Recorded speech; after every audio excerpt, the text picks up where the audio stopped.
White House. I'm more presidential than anyone, believe me. That's one tenth at a time. Crazy is the new normal. The new collection of This Modern World by Tom Tomorrow. Ah! Trump smash!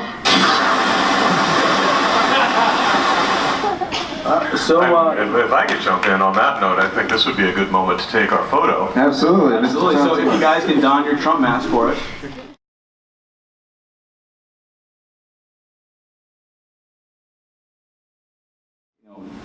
Creating parity on a weekly basis is no easy task. I think having that parity in this election cycle was a special challenge. It's been more complicated than usual. I mean, this week I got a cartoon done. Thursday it was done. It's filed. I come down. I'm going to spend the weekend at Comic-Con, and then the last bit of unpleasantness breaks as I'm checking into my hotel room. So I live up in New Haven. After this panel, I am booking home, rewriting my cartoon, staying up all night, then watching the debate, and that's just what my life has been like during this election. It's just, I do a cartoon on Wednesday, it's out of date by Thursday. Initial goal, literally on the first day, and eventually raised over $300,000, and That's why we're here today. And IDW came around and said that they would like to put out a second edition, which was really great because the Kickstarter, is a fabulous experience. It all worked out very well, but you print the books, you distribute them to backers, you've got a few left over that are pretty much sold, and then it's done. It has no life beyond that. I'm sure I'm not going through all that again. So having a real publisher who can get it into bookstores and extend the life of the book was really the best possible outcome. So it's all worked out very well. And so it's sort of in reverse chronological order. We started with the plan to reprint his two-book hardcover set. And in those conversations we thought, well, no one's collecting your most recent work. This needs to happen, hence the Crazy is the New Normal book. Getting to know Dan and work with him has been a real pleasure. IDW, And likewise. IDW as a company has a lot in common with sort of his critique of politics, so we get a real kick out of getting to see all this material as it's happening and have all these conversations.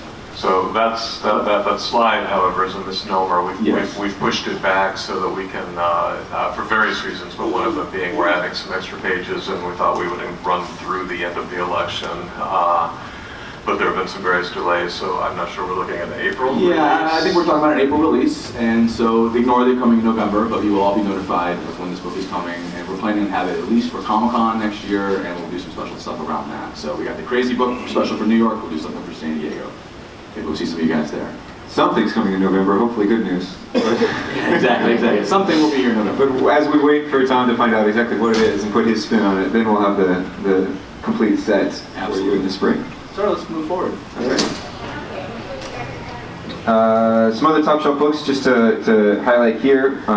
Apocrypha, and all of these are available in the booth here at the show. Ancient texts and documents that are not part of the canonical Bible, but are part of the biblical tradition. Whether it's oral commentary or whether it's expurgated texts that were condemned by the early church, or texts that were lost in a cave in the desert and were only found 60 years ago. And they were all part of the Judeo-Christian worship tradition at various points in history. And so Mark and Shannon dove into those with the same approach that they took to the canonical Bible. And the result is Apocrypha Now. So we have both of those books as well as a box set containing both of them together, which again is perfect for Christmas gift giving for the religious person in your life or the anti-religious person in your life, and everyone in between. We have March Book 3, as I mentioned earlier, the deluxe version of From Hell, Fear and Loathing in Las Vegas. And we have a signed and numbered hardcover for Fear and Loathing that we have. It's true, yes. So if you have had a chance to meet Troy Little or even sign your book, we can help facilitate that and take the middleman out. If you want Hunter S. Thompson to sign your graphic novel, you're going to have to try really hard. He has unfortunately transcended this mortal coil, but with enough peyote, you might meet him. Finally, The Story of My Tits by Jennifer Hayden is a terrific autobiography, memoir, masterwork. It's over 350 pages. It's the story of how cancer affects a family through 3 different women who all battle against cancer, and has 2 corgi dogs, and is just amazing at putting personality into these characters without them saying a single word. If I could jump in for one moment and add to this, he's absolutely right. My wife, I love her to death. She gets excited about these books. Many books we create, but she gets them and holds them and puts them down and never reads them. She's very excited about Corgi Book 4. She won't stop reading them, talking about them. She loves they do. Even for someone who maybe doesn't want to read a graphic novel or think they want to read comics, they're so endearing. Just like Lee says, do the graphic storytelling. They're charming. They're very cute. In the first book of Corgi, I won't spoil the whole plot, but we discover that these are magical Corgi dogs that live in a forest village with their elf friends, and some of them can breathe fire. Typical Corgi stuff. Yeah. It's in fact might be true for your pets as well. They just haven't chosen to reveal it to you. But in book 4, it's called The Problem with Potions, and things get really magical and really out of control in a very sweet and charming way. There's also a zombie unicorn, if I may.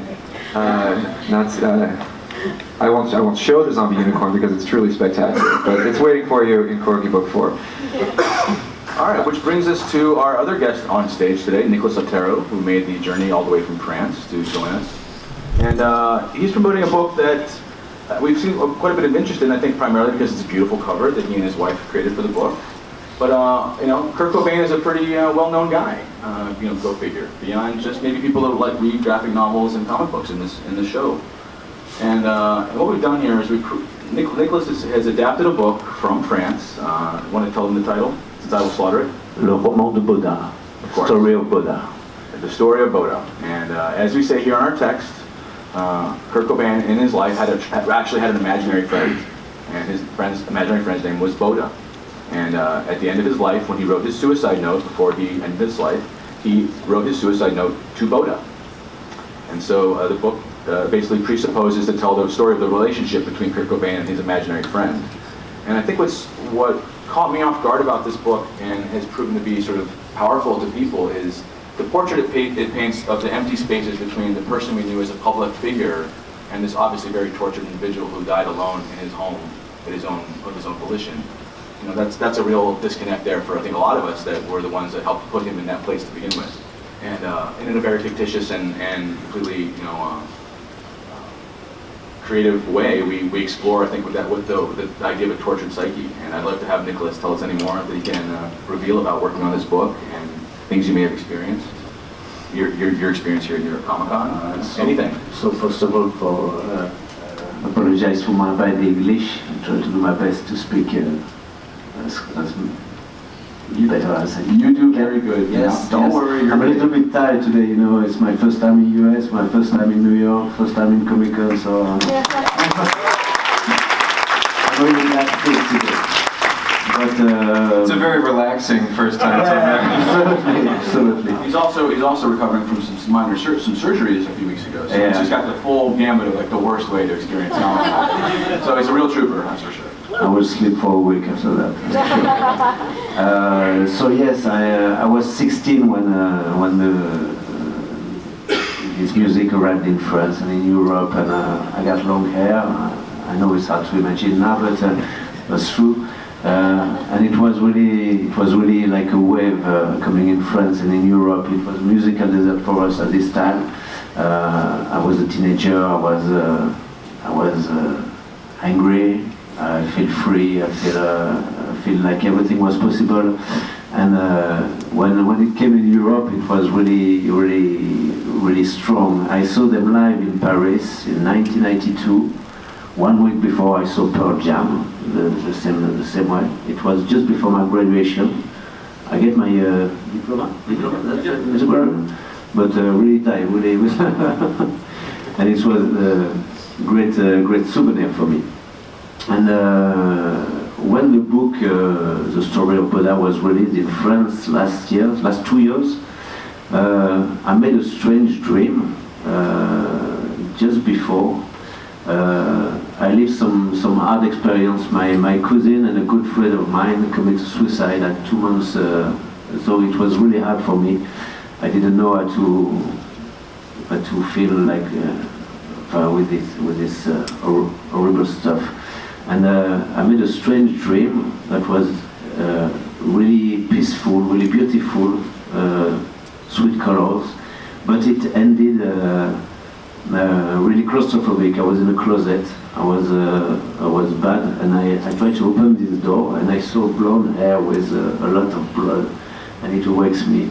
And I didn't know for weeks what I can do with these images. And I saw the book just released. I know the writer, Eloise Gade-Bellison, who wrote the book. And suddenly it was like a flash. I saw the death of Kurt Cobain, and I called her and I said, I have to do this book in a graphic novel. It's important for me. I prefer to tell you that I didn't read it. I just dreamed it. And she was a little bit surprised by the way. I can understand. It's so strange. But she accepted to let me do this story and